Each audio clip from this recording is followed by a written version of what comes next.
Après l'article 30, l'amendement 10 rectifié, M. Pacaud.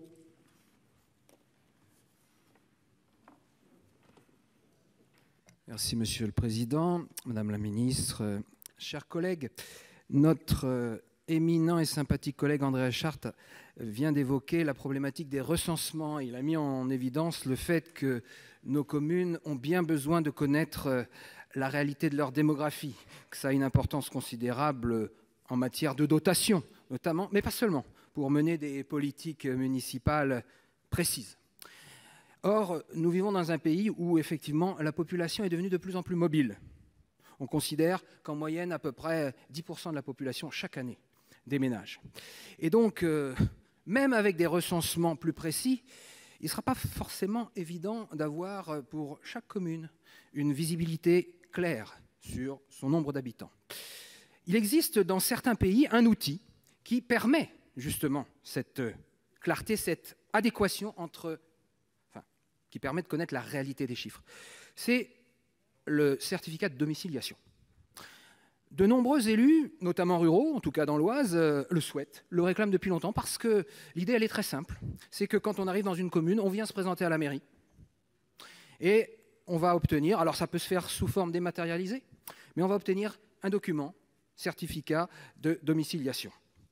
Ça permet d'obtenir effectivement une visibilité totale. Ça permet donc une simplification du travail des édiles.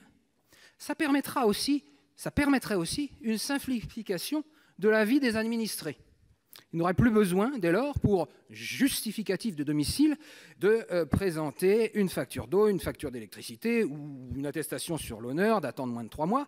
Ça peut être problématique, notamment pour des enfants, des jeunes étudiants.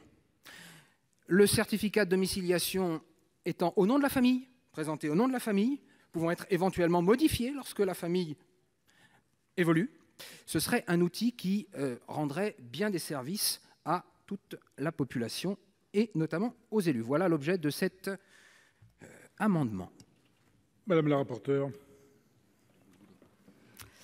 Le présent amendement tend à introduire une déclaration d'établissement pour tout nouveau résident d'une commune. L'intention de l'auteur de l'amendement est compréhensible. Les maires peuvent parfois regretter de ne disposer que d'une information parcellaire quant aux habitants de leur commune. Je sais de quoi je parle, j'ai été maire aussi et j'ai été confrontée à ce problème-là. Donc je comprends votre volonté. Mais c'est plus compliqué que ça. Premièrement, vous mentionnez dans l'objet la volonté de substituer la procédure de déclaration d'établissement qu'il propose à la pratique du recensement. J'ai bien conscience des difficultés que peut parfois poser l'inexactitude du recensement, mais il me semble difficile de vouloir substituer cette procédure de déclaration à celle du recensement, d'autant que le dispositif de l'amendement n'opère pas cette substitution. Deuxièmement, il semble paradoxal de prévoir dans un texte de loi censé répondre à un besoin de simplification de l'action publique une procédure administrative relativement lourde. Cette pesanteur administrative porterait sur les citoyens, mais également sur les maires. Ceux-ci devraient en effet, en particulier dans les communes d'une certaine taille, mettre en place un service dédié à la vérification des déclarations et à l'édition des récépissés de déclaration. C'est la raison pour laquelle l'avis de la commission spéciale est défavorable. Madame la ministre. Oui, c'est également un avis défavorable pour les motifs très excellemment développés par Madame la rapporteure. Monsieur Pacaud.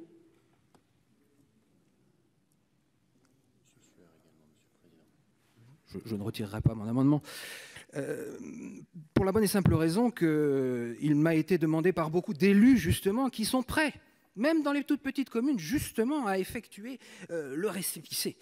Après, dans les grandes communes, de dire que ça va compliquer les choses quand on a un service administratif qui est dédié à ça, objectivement, ça ne me semble pas un argument particulièrement cohérent. Toujours est-il que vous n'avez pas évoqué aussi les administrés eux-mêmes. Et là, je suis sincèrement désolé, ça leur simplifierait considérablement la vie.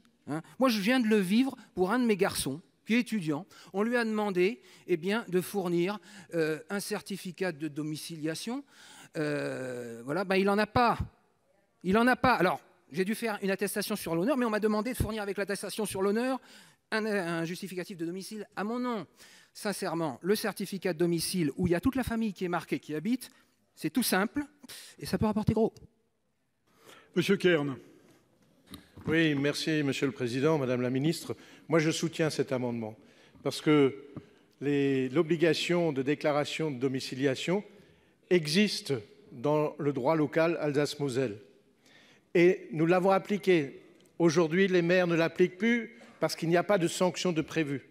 Et je peux vous dire que les maires en Alsace-Moselle et ailleurs réclament justement à ce que ça soit mis en œuvre et qu'il y ait des sanctions. D'ailleurs, juste à titre d'indication, il y a au moins, moi j'ai connaissance d'au moins 3 propositions de loi qui ont été déposées, dont les 2 dernières par nos collègues Esther Sickler et Guy-Dominique Kennel.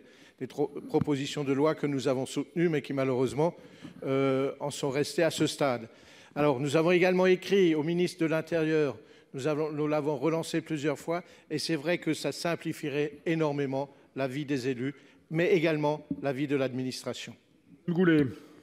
Oui, Monsieur le Président, Madame la Ministre, moi je suis aussi en faveur de cet amendement. Je ne crois pas qu'il faille que cette inscription domiciliaire se substitue au recensement. C'est 2 choses qui sont totalement différentes. Et vous savez que les maires ont quand même intérêt à savoir qui est sur leur territoire, même pour des questions de sécurité. Vous savez tout le débat qu'il y a autour des fiches S, de savoir qui habite pas, qui est sur son territoire, etc. Donc c'est une demande qui a été faite depuis longtemps. On a saisi le Conseil national des normes et le président Lambert qui devait mettre ce sujet à l'ordre du jour. A priori, c'est toujours pas fait. Ça fait très longtemps qu'on travaille sur ce sujet, non seulement pour des questions liées à la facilité pour les maires de gérer leur commune, mais aussi pour des questions liées simplement à la sécurité. Donc moi, je soutiendrai cet amendement, même s'il n'est pas parfait. On pourra toujours l'améliorer en cours de navette. Merci. Monsieur Richard. Oui, Monsieur le Président, permettez au 2e Alsacien présent dans cette enceinte de militer pour la même cause. C'est vrai que, comme l'a dit Claude Kern, mais vraiment la quasi-totalité, si c'était la totalité des élus municipaux d'Alsace et de Moselle souhaitent qu'il puisse être mis sérieusement en application ce texte de droit local qui institue ce fichier, ce qu'on appelle nous le fichier domiciliaire, mais qui ne sanctionne malheureusement pas, comme l'a dit Claude Kern, le défaut de signalement à cet égard. Bien. Mais encore une fois, je crois que il y a un moment où on ne peut plus entendre les mêmes discours répétés tout le temps, depuis maintenant des années pour s'opposer à un certain nombre de demandes émanant des élus municipaux. Bien. Notre collègue Olivier Paccaud, dans son amendement, a indiqué pourquoi il est indispensable qu'on aille vers ce certificat domiciliaire pour répondre à la demande des administrés eux-mêmes. C'est quand même clair. Je ne cesse, à titre personnel, chaque fois que je vois un ministre de l'Intérieur, d'attirer son attention, et j'en ai vu quelques-uns depuis que je siège ici, d'attirer son attention sur l'intérêt aussi de ce fichier domiciliaire pour des questions de sécurité dont vient de parler notre collègue Nathalie Goulet. C'est sûr que lorsqu'un maire connaît le maire à qui on demande... à qui on donne des pouvoirs de police, à qui on demande de se mobiliser, notamment aussi pour lutter contre le terrorisme. Quand on demande à un maire de se mobiliser, encore faut-il lui donner les moyens de se mobiliser, qu'il connaisse à tout le moins la population de sa commune, c'est le b.a.-ba. Alors lorsqu'on nous oppose des questions ou des arguments ayant trait au recensement, c'est pas du tout, ma collègue vient de le dire, c'est pas du tout dans l'ordre des choses. C'est pas du tout la même chose. Un recensement, c'est une situation à un temps T de la population, mais pas qui ne prend pas en compte les allées et venues, naturellement, des uns et des autres. Et je voudrais vraiment terminer en disant qu'il y a déjà 4 ans, dans les conclusions de la commission d'enquête sur la lutte contre les réseaux djihadistes, il avait déjà été demandé par le Sénat qu'un tel fichier domiciliaire puisse voir le jour. Donc vraiment, moi, je ne peux qu'appuyer cet excellent amendement.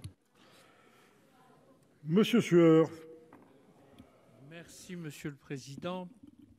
Madame la Ministre, mes chers collègues, notre groupe n'est pas favorable à cet amendement. Mais je tiens à féliciter Monsieur Paccaud parce qu'il a réussi à ce que cet amendement soit déclaré recevable au titre de l'article 45 de la Constitution, bien qu'il soit implanté entre un article qui parle de l'eau potable et un autre qui parle du personnel navigant aéronautique.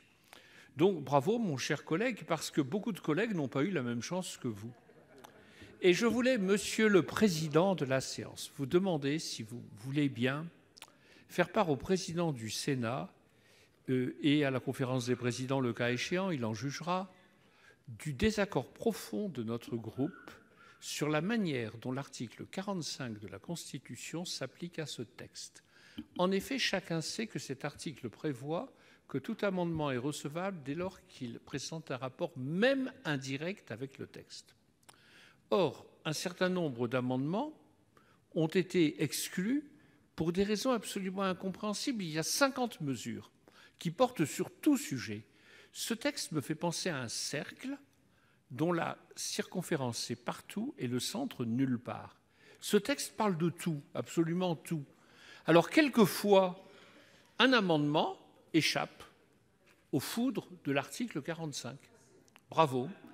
D'autres fois, nous ne comprenons pas. Par exemple, le permis de construire déclaratif, bien qu'il soit en lien avec d'autres dispositions, on a déclaré qu'il n'était pas acceptable, pas recevable. Il y a là quelque chose qui est profondément aléatoire. Et comme c'est aléatoire, Monsieur le Président, cela porte atteinte à un droit sacré des parlementaires, qui est un droit constitutionnel, qui est le droit d'amendement. Donc je souhaiterais que, surtout s'agissant de textes de ce type, la jurisprudence, si tant est que ce soit une jurisprudence, ne s'applique pas et qu'on accepte les amendements que présentent les différents sénateurs, parce que c'est notre droit. Et à force de s'auto-censurer de cette manière, on finira par porter atteinte à ce droit sacré qui est notre droit d'amendement. Je vous remercie. Je transmettrai votre remarque, Monsieur Sueur. Alors, je vous rappelle que nous avons 2 avis défavorables sur cet amendement. Qui vote pour?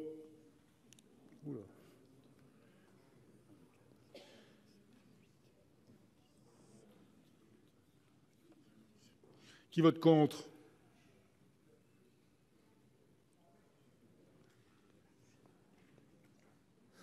Il est adopté.